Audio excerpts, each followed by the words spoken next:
Hello everyone, welcome back to another video. If you are new to this channel, my name is Farhan and I help POA students like you ace their exams.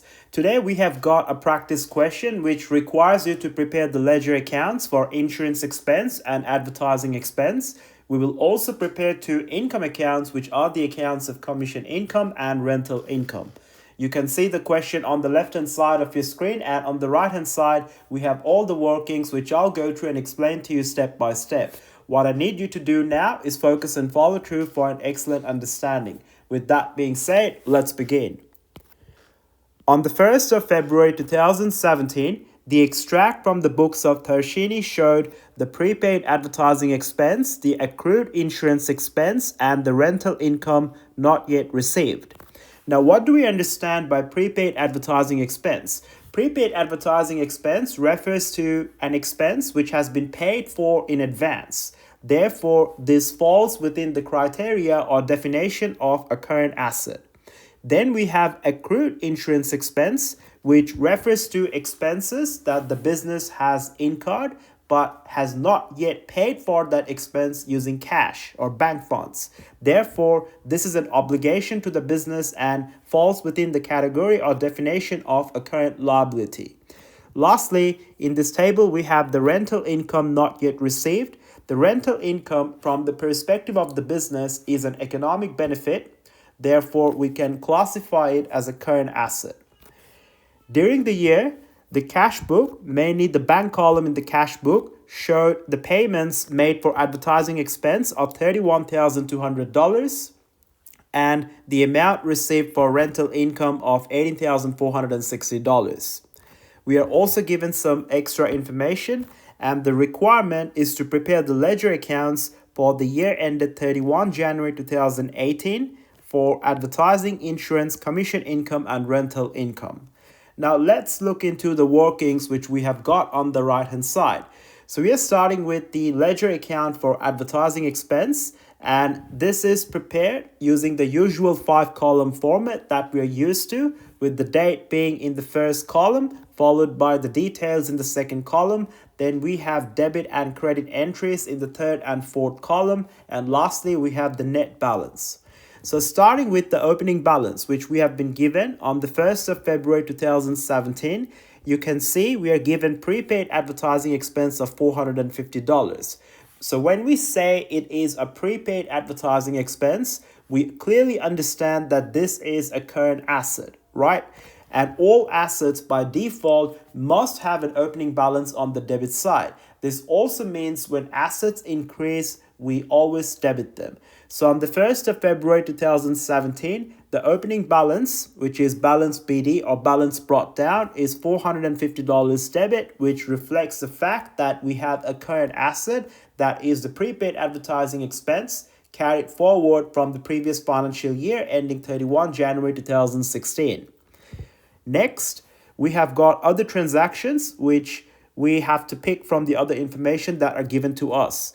Now, we know the financial year of the business starts on 1 Feb 2017, which means the financial year ends 12 months later on 31 January 2018.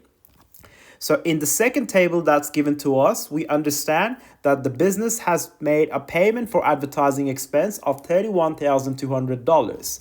Now let's understand the journal entry when a payment for an expense is made. So when we are making the payment for the expense, our funds that are available in the bank account are decreasing in value, which is an asset. And when assets decrease in value, we credit it. So that is why we are crediting the cash at bank at $31,200. Simultaneously, we understand that we are incurring an expense, and expenses, when they're incurred or by default, we always debit them. Therefore, we are debiting the advertising expense by $31,200. This means that in the ledger account for advertising expense, we will record the transaction as a debit entry of $31,200, and this is mainly debited because we are just paying for it using our funds available in the bank account, and the specific bank account which we are cross-referencing here is the cash and bank account. Now, we have a debit of $31,200 here, which is added to the previous ending balance of $450 debit. So two debits are added together, which gives us $31,650 debit. Next, we have to look into the other information. So let's look into the first information which given to us. $650 of the advertising expense paid was for 5 months ending 30 April 2018. So what does this mean? So first of all, we know that $650 is reflecting the payment for 5 months. That means on a monthly basis, the advertising expense is going to be $650 divided by 5, which is $130. Now, we know the business has a financial year which is ending on 31 January 2018, which means all payments that we have made for advertising for the periods of 1 February 2018 until the end of 30 April 2018, they're all prepaid. And these 3 months are the months of February, March, and April. So altogether, we understand we have 3 months, and in this 3 months total, we have a total advertising expense that has been prepaid of $390, and this is the amount which has been prepaid at 31st of Jan 2018. Now, when we think of prepaid advertising expense at the end of the financial year, this is obviously referring to economic benefits that we can consume in the future when the advertising expense is actually incurred and used up. So therefore, when we end the ledger account at the end of the financial year on 31 Jan 2018, we must record this as a current asset. And we understand all assets must be always debited. Now, we are moving to a new financial year, which is on 2018, 1st of February. And on the 1st of February, the opening balance is going to be $390 debit, which is what we are showing here. You could also add another line, which is to include the balance carried down at 31 Jan 2018, which is something you would be showing on the credit side. Okay? But we can ignore this and we can instead focus straight on the opening balance in the next financial year, which makes it easier for us to understand that assets should always have an opening balance on the debit side, and we can use that to backtrack and know that our ending balance for the advertising expense account must be $390 debit. Okay? Now what can we do? So to fill in the ledger account, we understand that we have already completed the opening balance at 1st Feb 2018, and at 31 Jan 2018, we have included the amount which we have paid for, that is $31,200, and altogether that gave us $31,650 debit, right? Now, we know that we want to end with a closing balance of $390 debit based on what we have discussed earlier. So how do we go from $31,650 debit to $390 debit? So obviously, we have to reduce these debits by a significant amount, which means there must be an entry which is recorded on the credit column, which is the difference between $31,650 and $390, and that is $31,260. And this $31,260 is referring to the actual advertising expense that has been incurred in the financial year starting 1 February 2017 and ending 31 January 2018. And obviously, this is the amount which you will report as part of your total expenses when you prepare the statement of financial performance or the income statement. So therefore, the cross-reference in this case in the details column is the income summary account, which is obviously happening at 31st of Jan 2018. So based on this ledger account, we can understand that the actual advertising expense incurred for the financial year starting 1 February 2017 and ending 31 January 2018 is $31,260. We also understand that we have an ending balance of $390, which is referring to a current asset that has been carried forward as the opening balance on the 1st of February 2018. And that is obviously debited because all assets by default are debited, which means when they increase, they're debited. Now let's look into the next ledger account which we have got. That should be the insurance expense account. Again, we have prepared this using the usual 5-column format that we're used to, with the date being in the first column, followed by the details in the second column, and then we have got the debit and credit amounts, and lastly the net balance amount. Now let's start with the opening balance on the 1st of February 2017. Based on the question that is given to us, we know that on 1 February 2017, we have an accrued insurance expense of $190. And we clearly understand the word accrued here stands for insurance expense which we have incurred but not yet paid for using cash or funds available in the bank account. Therefore, this is a current liability. So all liabilities by default must have an opening balance on the credit side, which means when they increase, we credit it. So that is why on the 1st of February 2017, we are showing the opening balance. You could write balance BD, balance brought down, or you could also write accrued insurance expense in the details column. And the balance we are showing is $190 credit because this is a liability. Next, based on the additional information that is given to us, you can see that in information number 2, insurance expense per month was $480 and insurance paid in advance as of 31 Jan 2018 was $850. All right. Now, first of all, we understand that if $480 is the monthly insurance, then definitely the total insurance expense for the entire 12 months would be 480 multiplied by 12, which is $5,760, right?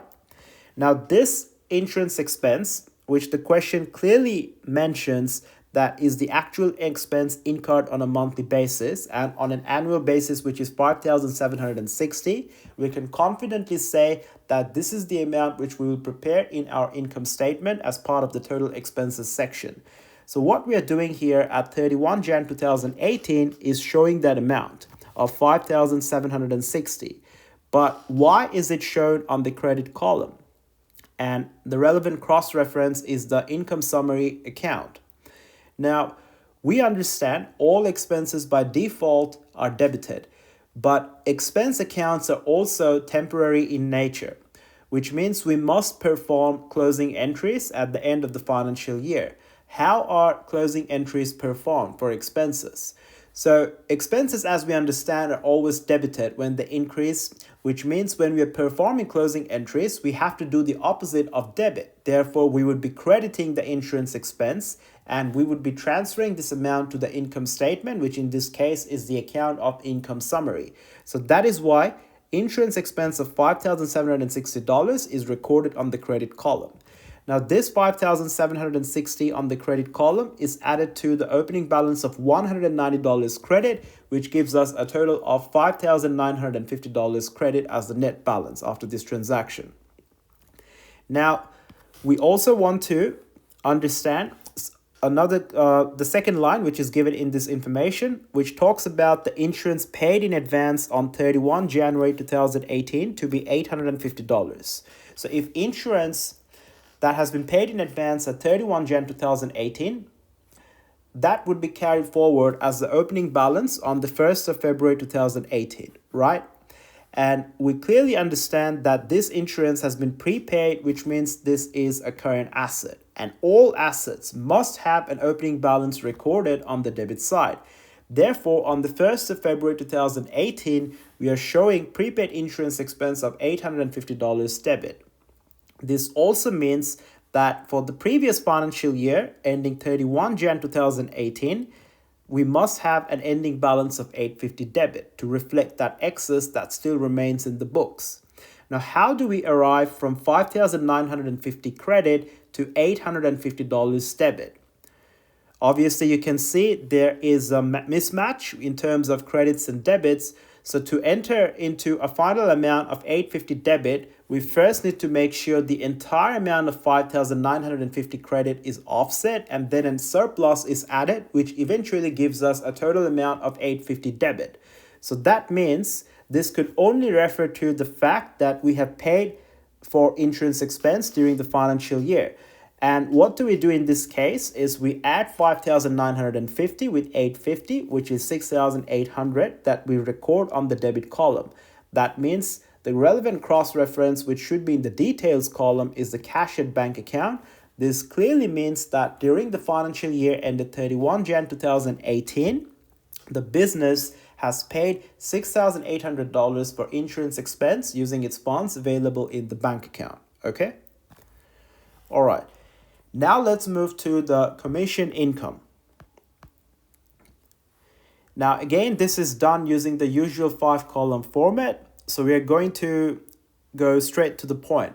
So we don't have any information regarding the commission income given in the first two tables, but we are only given information in the extra information, which is point number 3.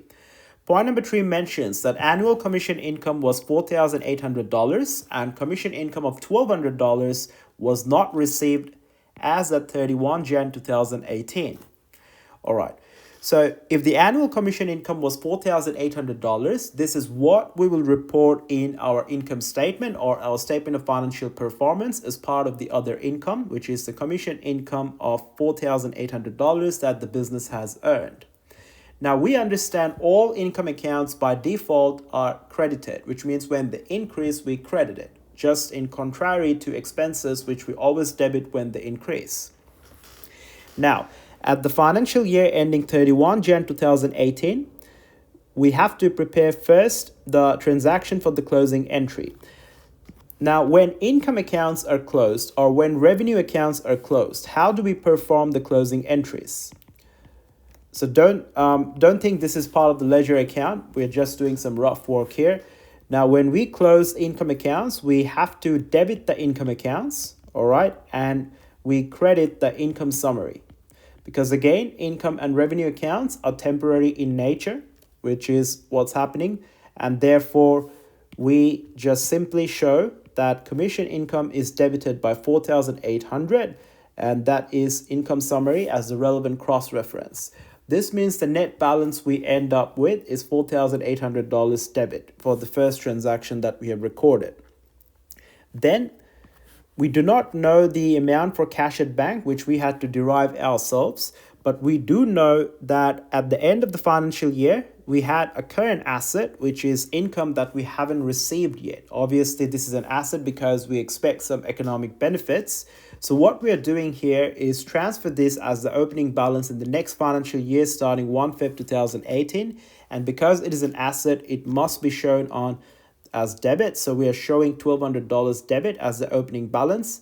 This also refers to the fact that we must end with a closing balance of $1,200 debit for the commission income. So how do we go from $4,800 debit to $1,200 debit? So obviously we need to reduce it by $3,600, which is the difference between $4,800 and $1,200. And this $3,600 can only be on the credit side to make sense for us to subtract from the $4,800 debit so that we can finally arrive at an ending balance of $1,200 debit, right? And the one thing that could actually fit this transaction is the commission income which we have received for the financial year in our bank account, and that account in this case is the cash at bank account, which is what we are showing in the relevant details of the cross-reference column, okay? All right, now if we were to interpret the ledger accounts, how would we interpret it? Simply, during the year ending 31 Jan 2018, the commission income earned is $4,800. During the year ending 31 Jan 2018, commission income received into a bank account is $3,600. And we can also say that at 31 Jan 2018, the business had a current asset for commission income not yet received, which is $1,200, okay? All right, now let's move to the next account, which is the rental income account. So again, it is done using the usual 5-column format, and we are starting with the opening balance on the 1st of February 2017. Based on the table that's given to us, rental income not yet received is $240, right? So we obviously understand this is a current asset as we have discussed initially, and all assets by default must have an opening balance, which is a debit. So on the 1st of February 2017, the opening balance is $240 debit, reflecting an asset. Now let's look into the other information. So in the second table, it's mentioned that rental income received in cash is $18,460. Now, when we receive rental income, what is the journal entry? We debit the cash at bank account because our assets are going up in value, and we credit the rental income account because obviously income by default is always credited, which is also what we have discussed in the previous ledger account for commission income.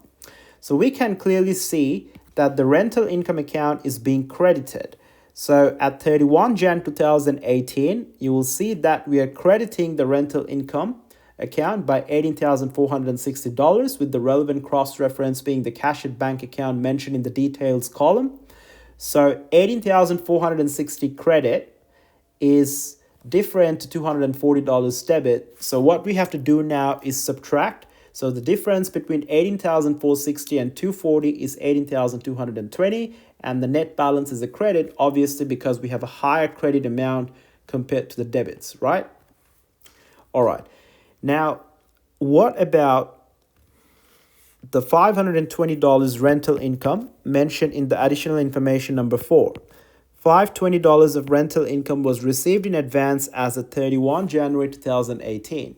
So obviously, this is money that we have received in advance, but we have not fulfilled our obligation to our tenant. So this falls within the category of a current liability, right? So what we're going to do is transfer this balance as the opening balance on 1 Feb 2018. And on 1 Feb 2018, this is a liability, and liabilities by default are always credited. So we show balance brought down of $520 credit. This also means that at the year ending 31 Jan 2018, our closing balance should be 520 credit. So how do we go from 18,220 credit to 520 credit? Obviously, we now calculate the amount that we are showing in the income statement, which is the difference between 18,220 and 520. That gives us 17,700, right? And this refers to the rental income which we have actually earned for the financial year ending 31 Jan 2018. And this is the amount we will show in our statement of financial performance or the income statement. And as you can see, the relevant cross-reference in this case is the income summary account. Okay, now this $17,700 is again part of the closing entry.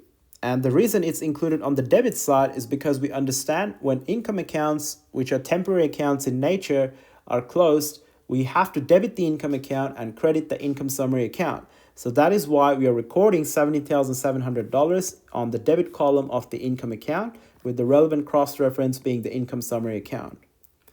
Okay. All right. So I hope you found value in this content. Make sure to drop a like and subscribe to this channel. And I'll see you in the next lesson.